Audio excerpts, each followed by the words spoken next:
We're here. We're ready to go. Episode 37. Yeah.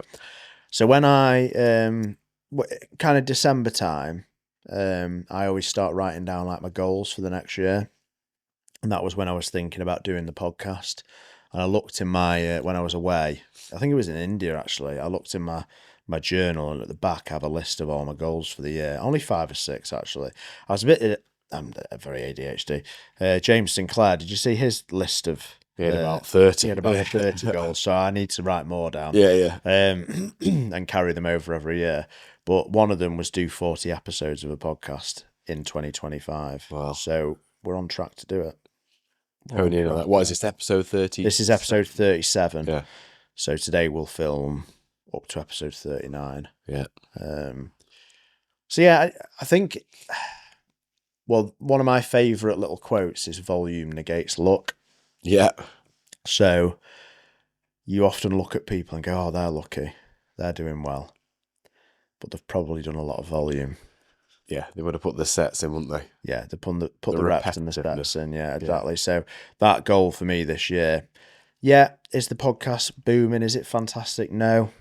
But I will have done 40 episodes, or we will have. Yeah, we will have done a few, do you know what I mean? Yeah, so quite a big one. But this episode is about just a bit of an update on where Tom's at. Well, yeah, where I'm at. Right. Where you're at, yeah. I mean, like I said on last week's episode, last night you were sat in the office at 7:30 with your brother opposite you at the fucking coalface, working hard, Yeah.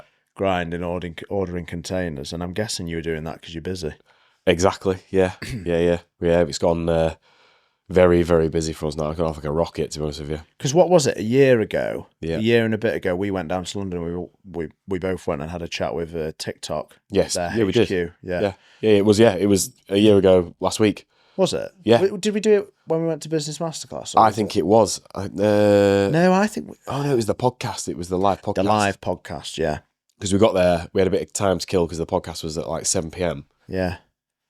So it was during that day that we went, just messaged the contact at TikTok saying, I'm heading to London. If you want to have a face-to-face, let's catch up somewhere. And he invited us over to the TikTok HQ, which was interesting to say the least, wasn't it? If you remember, it's very, very much an unassuming building with it's not got a big TikTok logo or sign writing splashed anyway. It's all privacy windows. Yeah. 2 security guards on the front. But then you get in, it's very nicely branded. Oh God, yeah. Set up, very probably woke office setup. It was, right? Yeah. Yeah, I won't say anymore because I'll end up getting fucking hung and quote. Yeah, cancelled. Yeah. Yeah, that was interesting. But the reason I mention it is because obviously a year later you're now selling on TikTok Shop. Yeah. Yes. So I mean, what's that been like? Yeah, I mean, I don't know why we didn't do it a year ago. That's my point. Is when you told me. Yeah. Because I've been away and I was like, how's business? And you were like, oh, TikTok's booming. And I thought you'd say, oh yeah, we've done a few thousand quid on it. Yeah. You've done over 100 grand in a week. Yeah.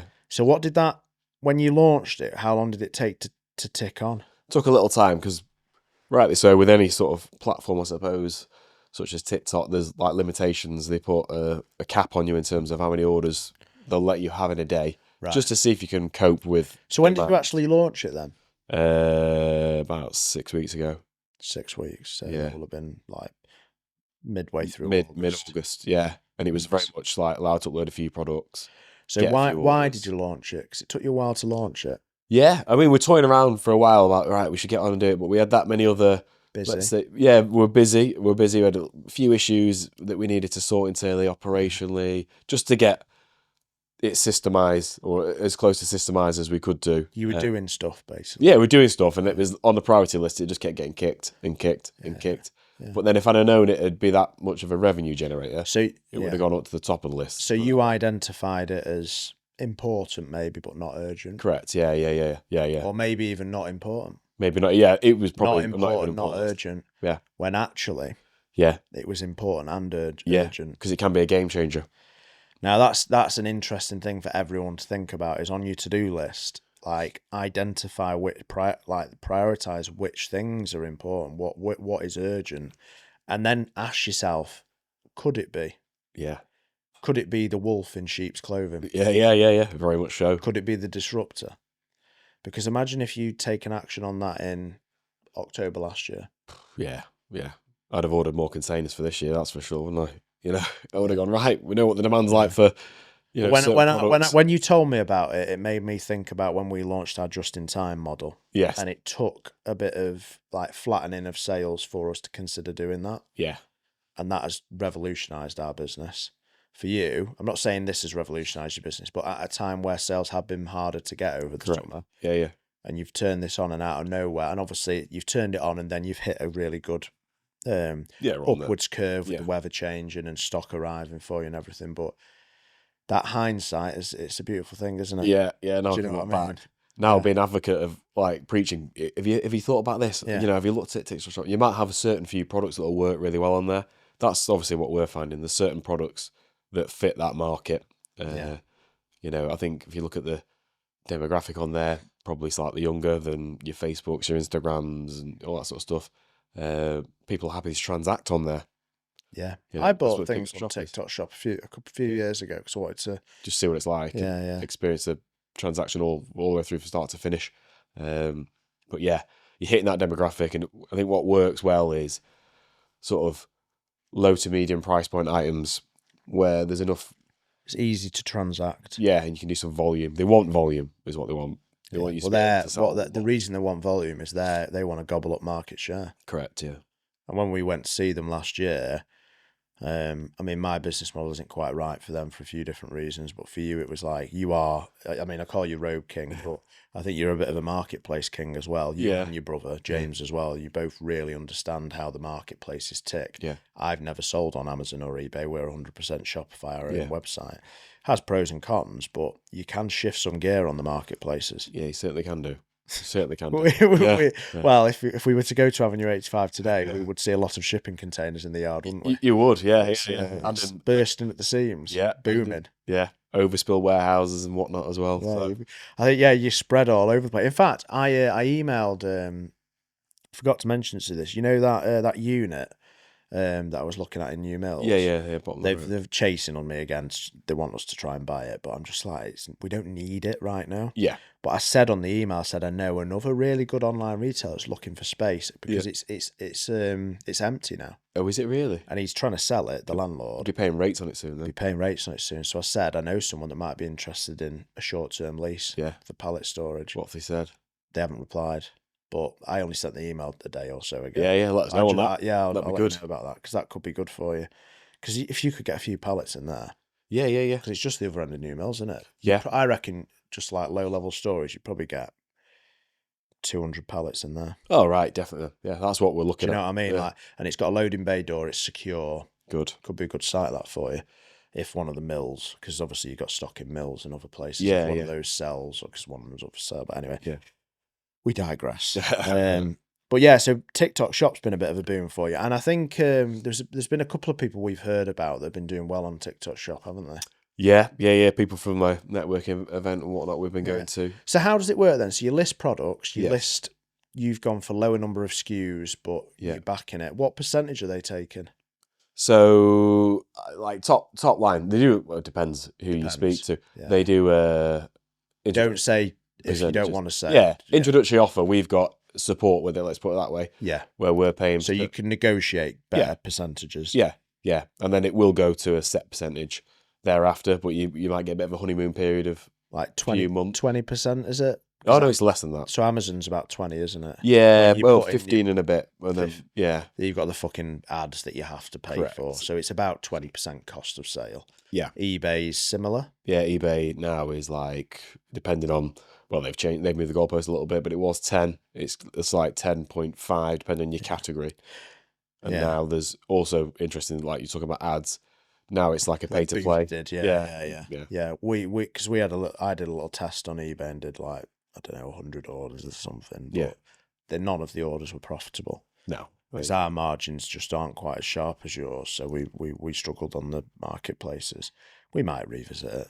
Yeah, maybe put some clearance on TikTok of the three, TikTok is the best value marketplace that you've got access to at the moment. 100%. I think they've come in as like a disruptor. Yeah, aggressive disruptor. Let's take market share off other channels, which I believe they are doing and probably doing it very effectively. It's good for the marketplace businesses because actually for a while, Amazon and eBay have dominated that sector where you are selling on other people's platforms, and it's almost been like a bit of a monopoly between the two of them. Correct. Amazon's a bit more premium, so you pay a bit more. eBay, you can shift some volume on it, but a bit cheaper, price-wise, not quite as good. Maybe I think eBay's probably in a steady decline. I would agree. As a platform because there's people coming onto the marketplace space and disrupting it. Yes. TikTok, you've got Vinted. Vinted's a big one. Vinted's a fucking big one. Yeah, that's a big player. I mean, it's a shame they aren't up, but I think they will eventually. Open up to businesses. Yeah. Yeah, it's very much like just private individuals selling. Yeah. Well, businesses, you can set up on there as a Vinted seller. Yes. And what you do is, but it all has to be used stuff. Yes, all right, okay. So you're buying and selling. It's basically like thrift shop style stuff. Right, yeah. So I'm not sure how they could pivot to people selling. They have to have a separate platform for that, I think. Maybe, yeah. or like Vinted Plus or something. Vinted New or whatever it would be. I don't know. But yeah, to do 100K in one of your surprised me. Let me tell you that. Yeah. Has it stayed that? Maybe not in like that. That was, we had a lot of stock land at the same time. Yeah. And you basically have you got your set referral fee that you pay to the platform, but there's also like an affiliate network where you pay content creators. We don't actually pay them. You don't pay anyone up front. Okay, so they get the product and they do like user generated content around your product. Yeah. Talk about, in our instance, it's clothing, so the size, how does it fit, how does it look, what practical uses are there for the product, and there's a link on the video that then directs them through to the page where they can buy the product. Yeah, I've seen that kind of stuff on there. So from a business's perspective, if you're selling on the TikTok shop, I'm guessing is there a separate app that you manage that relationship through? Yeah, well, it's within TikTok the same backend. Yeah. And then you set like what commission you're willing to pay up to. Where do you start? You can give incentives as well if you get X amount of interactions, or if you get X amount of referral orders, we'll then give you an extra bonus on top. Right. So, I mean, for the content creators, what a platform that is. They don't have to buy the stock. All they do is need to make the videos, make sure it's engaging, obviously building their account following. What they've done as well, TikTok, by the sounds of it, is they've created a very slick system for businesses to negotiate and agree terms with influencers, where Instagram doesn't have that. No. You have all this bullshit where an influencer will DM you and they'll be like, I can get you loads of conversions if you do this and do that. TikTok's been built with commerce in mind. Correct. Whereas Instagram's been built the other way around. Yeah, so built it for social and then they've added commerce on. And it's not quite as slick, basically. And all the conversions, the transactions, a lot of them occur through TikTok Shop. Yeah, so it's converted, it's tracked.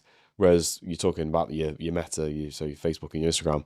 Attribution. Yeah, we do ads on there, but the attribution's very, very difficult to track back. We look at like a holistic point of view of, right, we're spending X amount on Meta, so Facebook, Google. More we spend, more traffic we're getting, more sales we're getting, and you got to look at it as the ratio of sales against cost of advertising. Yeah, I think TikTok Shop's an interesting one. I'm not on any marketplaces. Would we go on TikTok Shop? Maybe. I think of the three, it's probably the one that I'd go, there might be an opportunity there for us. Most appealing. It's the most appealing, yeah. But then still, I suspect like all these big commercial entities, what they will do over the next 3 to 5 years is they'll ramp up that percentage of thing. So what you're doing is you're making some good money while you can. Yeah, and getting established. And getting established on there. But I just wouldn't want to pivot over too much of my business and then end up in a scenario whereby we're heavily reliant on it. Yeah, well, you're 100% through your own website. Yeah. We're 70% website now, 30% marketplace. That is mad that you've gotten 70%. Yeah. Well, the website's becoming more and more dominant for us. And obviously that's the long-term goal because we get the data capture, we get the customer database. The value is there if we come to a point where we're going to sell. But it's good to shift some stock through the marketplace. Yeah, it helps your buying power, economies of scale, helps you with your carriers in terms of negotiating prices there. Yeah. Unless you've got Trevor as your Trevor who? He's my best friend. Trevor listens to the podcast. Oh, I bet he doesn't. Does he really? No, in fact he does, because every time I speak to him he goes, "Oh, I'm surprised you've got time for me, Mr. Hollywood." Yeah, Says, Well, Michelle listens to it as well. Does she really? Account manager, Yeah. yeah. I think they're Do they know that you're looking at moving to Every? Then? Yeah. No, they don't actually. But I'm moving. Yeah, I'm off. Yeah. That's good for the next round of negotiation. Yeah. I got some better price. It's all the game, isn't it? That? Yeah. No, but yeah, you're right. So from a contracting perspective with your couriers, that volume does make a bit of a that's what they want. because this episode's about growth. So like businesses like Royal Mail and people like that, they want to work with businesses that are growing. Yes. They don't want to work with businesses that are stagnating because they want to see opportunity. Yeah. I was chatting to the Royal Mail drivers that pick up from us, multiple times a day, and I was fucking miserable bastard. What's your favourite driver? Bobby's sound, actually. I like Bobby. Yeah. I think Bobby listens to the podcast. Does he? Well. Yeah, I know. I really like Bobby. Yeah. Me and him have had a bit of a because when we first moved back to the farm, he was collecting, and I was always dragging him on because I was running the shifts a couple of years ago in there, when we were mega busy. So we had a bit of a love-hate relationship initially. I'm always very hostile to new people because I want to kind of know this is how we fucking do it. You're not. Yeah. So a bit of standoffishness, but I get on really well with Bobby now. Yeah. And it's funny because all the account managers and the senior people hate him because he talks freely. Yeah. He says it how it is, and I like him. Yeah. He's great. I've had a couple of interactions with him. He's a decent bloke, and I have a chat with him when he picks up. But I was asking him about. Well, I know they collect from us and they go to collect from you straight after. Yeah. I was talking about Yorks and that. And then he was saying about... So Yorks, for people listening, they're the big, they're like steel cages that you put your parcels into that Royal Mail collect them in. Yeah. Sorry. You probably get, 50 parcels, 60 parcels in York, depending on what you're selling. Depends on what you're selling, yeah. Yeah. But he was saying, oh, God, it's gone mental. He said, we're collecting from a company called P. Louise. Have you heard of it? P. Louise, yeah. Big business. Unbelievable. TikTok saying she's took a record amount. I think it was over maybe close to 2 million in an hour. Do you follow her on Instagram? I'm going to now, yeah. You need to. That's one of the reasons why I went on Instagram, was to follow some of these entrepreneurial people, because there's a lot going on there. And she is, what an incredible woman. Absolutely killing it, yeah. Massive respect to her. We've spoke about her on the podcast before. I think she's a bit of a dragon from what I've heard. Right, okay. As in, she doesn't take shit. But fair enough, yeah. The successful ones normally are. She's doing bits, isn't she? Said there's 1,000 Yorks a week picking them up. I know. We probably do, busy periods. You're talking 40, 50 a day or something like that. Yeah, so 250 over the course of the week. But yeah, because it's interesting. I had 3 different business models there. They do premium and value products. Right. So they've got low cost items and they've got really expensive stuff that she's woven in over time. Originally, it was all cheaper makeup bits and pieces, but now she's doing premium stuff. Higher price point stuff. And then you're mid to lower average order value. We're sat at about 100 quid average order value. So you've got 3 different, very, very different businesses that Royal Mail's having to cater for in Stockport. Yeah. Yeah, it's interesting that. So yeah, they're funneling Yorks in and out of that place. God, yeah. What an operation. Bobby was saying to me, the Royal Mail driver, he was saying, I don't like it there. Because I've got to move the Yorks in between Lamborghinis and Ferraris. And I was like, fuck, Yeah. That's not me, but I was just like, that is I don't get how business owners can drive to work in a Lamborghini. Yeah, you just wouldn't do it, would you, if you had one? Bloody hell. Staff. Yeah. You want to get the banged up Jaguar out the garage. Yeah. I can't afford the... yeah, no, definitely. I hope your staff don't see you in the Ferrari the weekend. Yeah, it depends. She clearly doesn't care, does she? When's your Ferrari arriving? What, my toy one? Yeah. The little box. That one. Yeah. Yeah, Rachel Reeves has got one of them. Oh, yeah. Paid for by Avenue 8. I'd rather buy more stock, to be honest, than well, we've said that before, haven't we? Yeah. We'd rather have our cash sat in stock. It's definitely... we'd rather than have cash out of the business. I think it's better, isn't it? From a growth perspective and everything else. So yeah, TikTok Shop, fantastic. Yeah, good channel. It'll be interesting to kind of see how that flows over the next 3-4 months, won't it? Yeah, as we try and scale it. Obviously got off to a great start, but I think there's plenty more to do. And it's one of the things like you spoke about, we spoke about in the last episode about AI. This is probably a bit of an arms race on TikTok now. It's I agree with that. Early adopters. We're probably late to it, to be honest, in the sense that we could have done this a year ago. We didn't. But there'll be smaller businesses that have gone on there, but you will very easily crush them. Yeah. With your economies of scale and everything, you'll just like get them in a little grind. Yeah. Turn them to dust. Yeah. Well, so we did see one of our competitors on there with a very similar product. I was in Turkey. And I was on my phone. I don't really personally. I don't use TikTok like socially. You know, I don't. But you have to be on it because you need to consume a little bit. So I was there, just going to the TikTok shop, having a look who's selling what, similar products to us, and I could see one of our competitors on there, and I could see they're doing a bit. They're selling thousands of some products, and I'm like, right, let's have it. Again, they're not stupid. Yeah. Right? So TikTok, it says how many thousand units. There's no hiding that. There's no hiding that. And I'm like, that is fucking genius because then the brands know how much you're selling on it. Yeah, but yeah. also your competitors. Yeah. So from their perspective, they're like, more people on the platform, great. Yeah. So it works great for, obviously, if you're selling other people's products, there might be restrictions, possibly. Don't know. But we do a lot of like contract stuff where it's exclusive to us, where we get the free reign to. Yeah, well, we've never done it, so we're not in that neck of the woods with a lot of supply. And I think for my industry, a lot of our suppliers probably not interested in us being on there. Probably, yeah. Most of the brands, because it's like premium country, a lot of them wouldn't want us to be on there, really. And the only reason I would want to go on TikTok or eBay or these sites is just to fuck with the competition. Yeah. It's the only reason. Yeah. And there is a temptation there, but I don't know. We've always got other stuff going on. So just realise that, so we've chatted a lot there, but this episode is about growth and what you're going through. And obviously TikTok spurred a lot of that on. British Business Fact of the Week, only 4% of UK businesses grow beyond 10 employees and most stay below £1 million turnover. Yeah. It is hard to grow a business. Like we've just said, I done 100 grand in a week there on but I've been doing it like 16 years. Yeah. So this is 16 years in the making, really, isn't it? Yeah, you know the levers to pull and you've got the economies of scale and the people and all the rest of it. But there's a lot of businesses like we were chatting with Sammy, who's got a great business. Yeah, ice cream. Ice cream. Lovely lady. But getting from where she is now, like she's got a fantastic business, but getting to that £1 million turnover, it's fucking hard. Yeah, it's absolute grind. Like when we did the Snuggeroo episode and I was asking you about the early days at your place, it's like, that was it born out of 50 quid or 20 quid?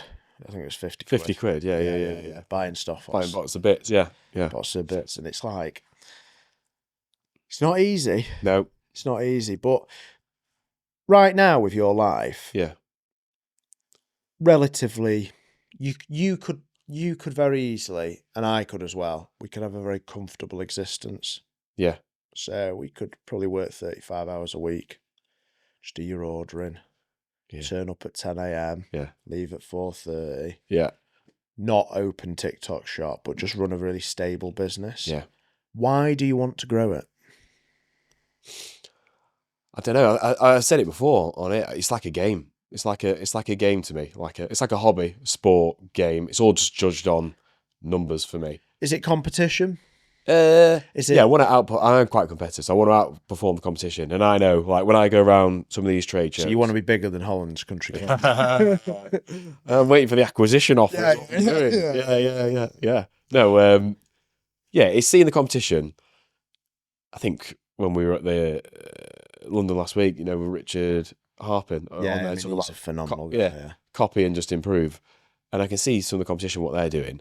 And I'm like, well, we could do that way better. Like, look at what they're doing. Like, we could, do this, scale it up. And that's all that we've done all along, really, is create nothing unique, just seeing what other people are doing. Copy and deploy. Yeah. That whole thing of, like, copy someone's idea and just do it better. Depends how inquisitive you are. I've got a very inquisitive nature, and I will just research, and go down all sorts of rabbit holes and then I get a bit of knowledge about that, Competitor research, I've got to download all their accounts, even though they're not full accounts. They're just the abbreviated accounts and whatnot. That's a good one for ChatGPT, Yeah.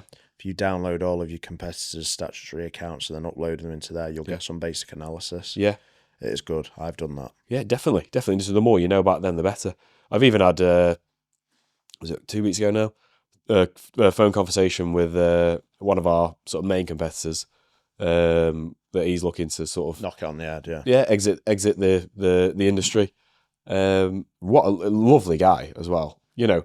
And he said, "Look, I've been aware of you for 6 years, and I can see you've been growing year on year and up and coming, and you've made a lot of changes, and only 20 miles away from us or whatever." So I said to him, "Look, when you're out the game, I'll come over to you and have a coffee, or you come to our site and I'll show you around. We'll have a coffee, we'll have a chat, go out for lunch, because." In my mind, he's got loads of resources in his head, you know, that he has, you know, done for 30 years in the industry. So I could learn an awful lot from him. So that's, you know, that's the sort of stuff I enjoy doing. Other people might think I'm sad or crazy. Why do you want to invite one of your competitors over to your business and show him around? But I think he will learn from me, but I'll equally learn as much from him. Well, you're also probably not threatened by him. No, not anymore. No. You're at a very different stage in your life. Because how old are you? 37. 37. I have to think about that. Soon. Yeah. Whereas he's at a different point in his life. He's thinking about how much is in his pension pot. He's thinking about exiting, obviously. Yeah. So he will be coming to see you from an inquisitive perspective. He'll just want to go, I wonder what it is like there. Yeah. You will be wanting to talk to him and extract golden nuggets. Some golden nuggets, because there will be some hidden in that brain. Yeah. Which is fascinating.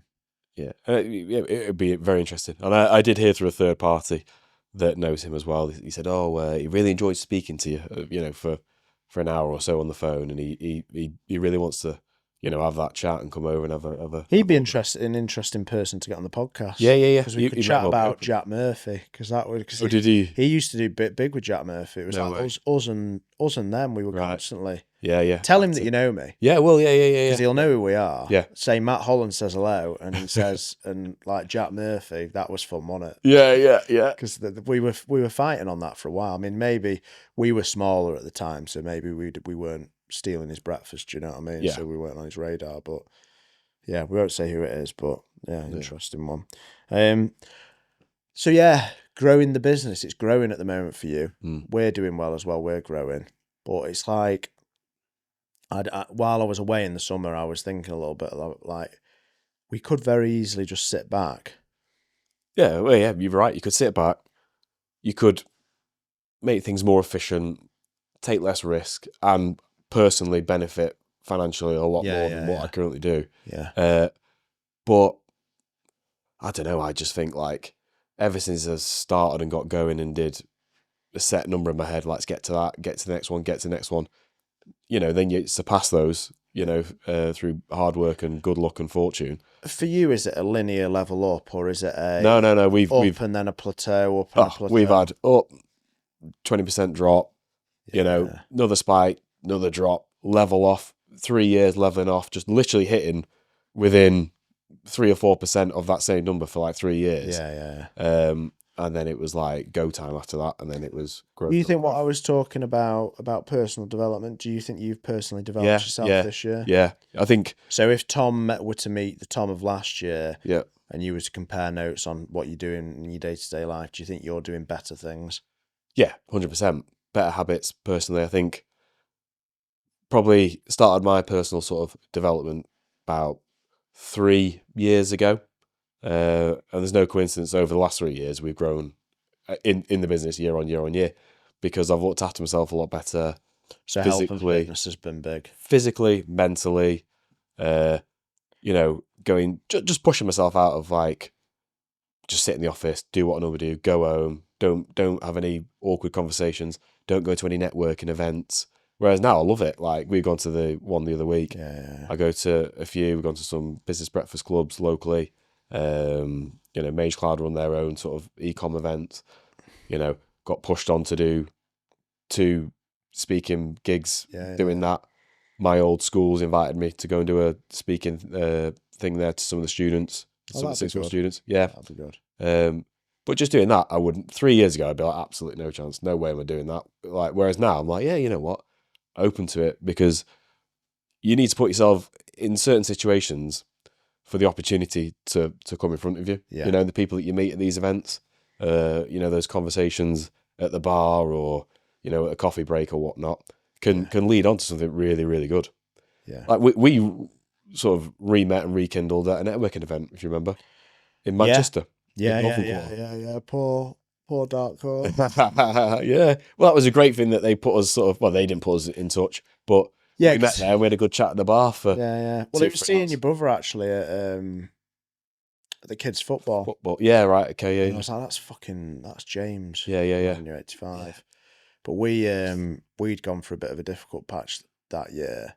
So it was interesting seeing you guys and then starting to chat with you about like where you're at and all the rest of it. And part of that for me was good because it was like, fucking hell, these boys are going for it.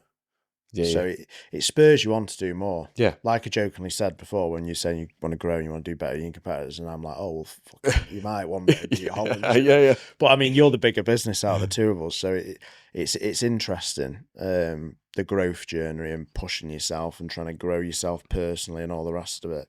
Do you think there's pressure on you and James now to grow it, or do you think there's no need to?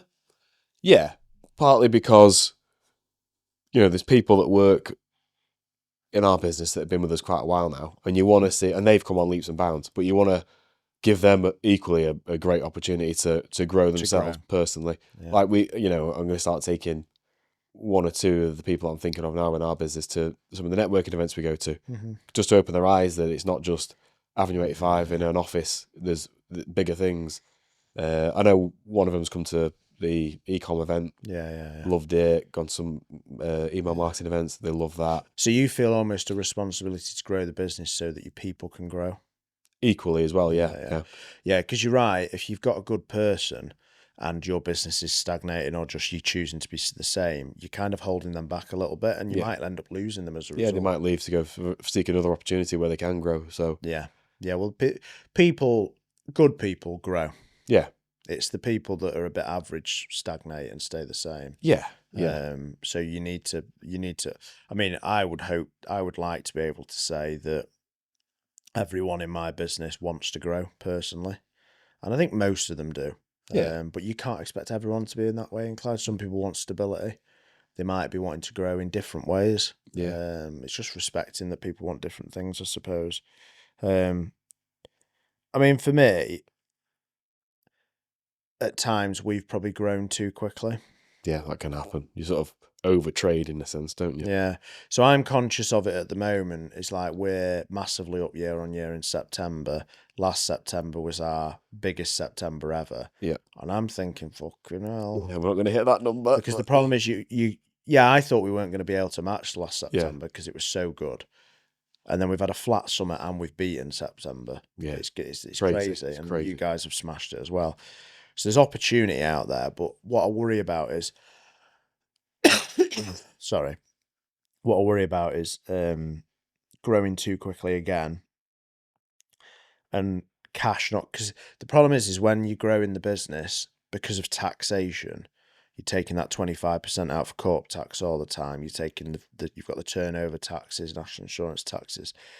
It means that you do need the plateaus to consolidate a little bit to get cash back in and make sure you've paid your VAT, paid your corp tax and all that shit. And yeah, I do. No, I don't worry, but it's something I'm conscious of, that actually stability is your friend. Yeah. Sometimes so you don't want to do it too quickly. But yeah, am I happy with where we are right now in terms of growth? No, Probably not. No. Yeah, I'd imagine. Yeah. No, because you want more. I'm never happy. That's what happens at our place. Is bigger better? Fuck yeah. Yeah. Well, I mean, there's protection there because there's a volume, but equally, you are exposed. So if revenue drops 10, 15, 20%, you've built your cost base and your business around doing a set number or the expectation of doing a set number. That's when you can really feel the squeeze. Well, that happened to me. I almost lost everything. Yeah. So you're on that fucking freight train that you're fueling the fucking engine. Yeah. Getting the coal in, stoking it, fucking you're going, right, we are flying now. Yeah. Oh, what's that? Is that a tree on the line in front? Oh, fuck. The brakes so quick. Yeah, and when you're going fast, it can go wrong very quickly. Yeah. So you do need those periods of consolidation. It's something I'm aware of. I mean, we want to add bricks to our business. Yeah. Because I think if we can have clicks and some stores as well, that's a goal of mine long term. But to do that, we need cash. So we've got quite a lot of cash at the moment, but we need more. So you've got to have periods where you don't spend money. Yeah.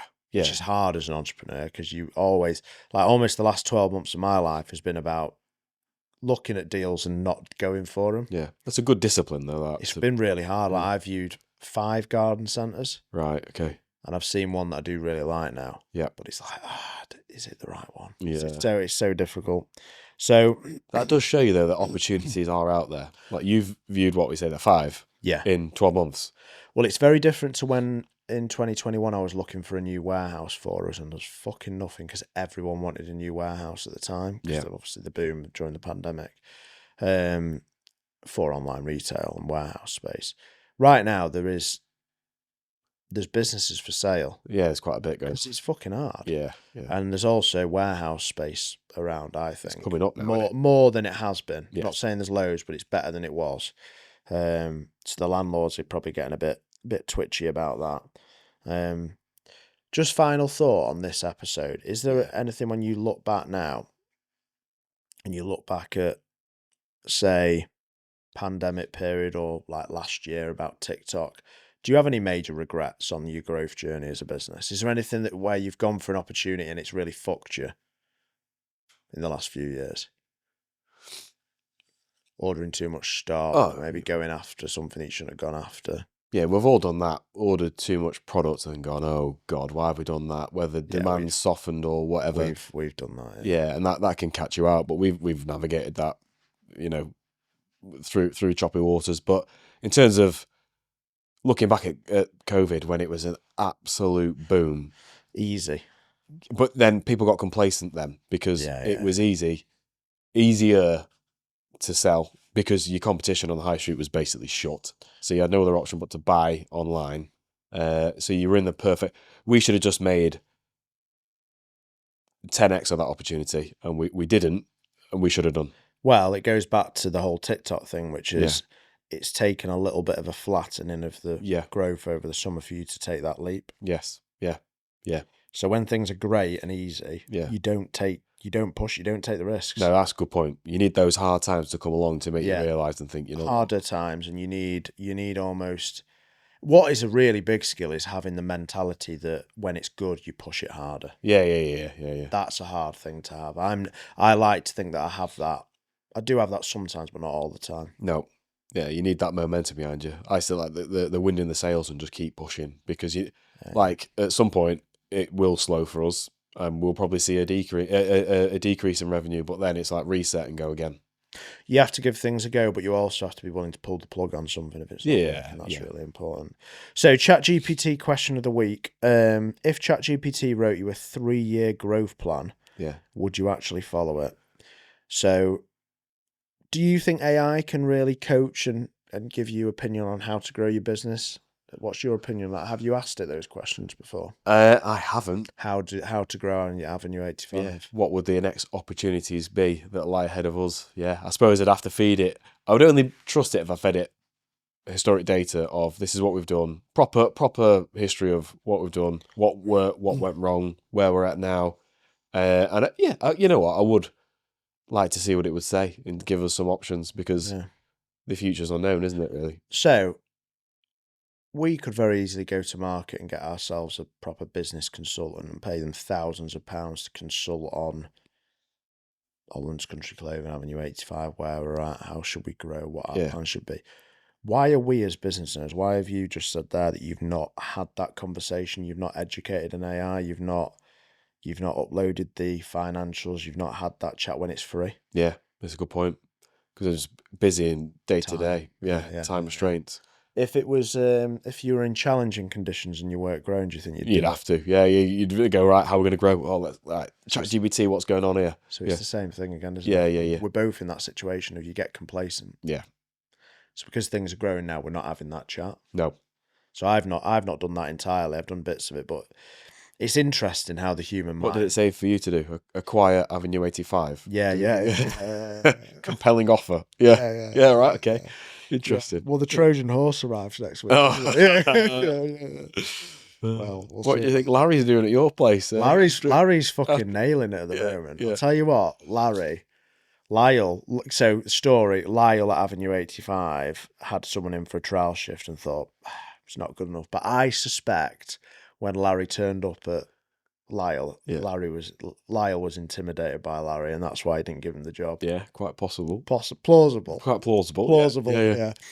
But yeah, Larry's nailing it at the moment. He's running the shifts. He ran the shift yesterday. He's a changed man. He's good man. Yeah, from having met a few times, he seems a lovely heart. It's interesting though because people can grow. Yeah. What shows you? And he's grown so much in the last year. Yeah, it's good. But yeah, going back to the question, can AI account for personal priorities, health, family, team culture? Can it consider those things, those human aspects? How do you teach AI to understand what's going on and your emotions and the fact that your moves up and down and all the rest of it? Yeah. I wonder if it can see that because in relation to how your growth plan works and all the rest of it. Can a business consultant do that for you? But they're human and they've probably been there emotionally as well in those tough times and those good times to be able to see it. Yeah. That would be one obviously benefit of doing with a business coach. Yeah, definitely. Right, well, I think we'll knock that episode on the head there.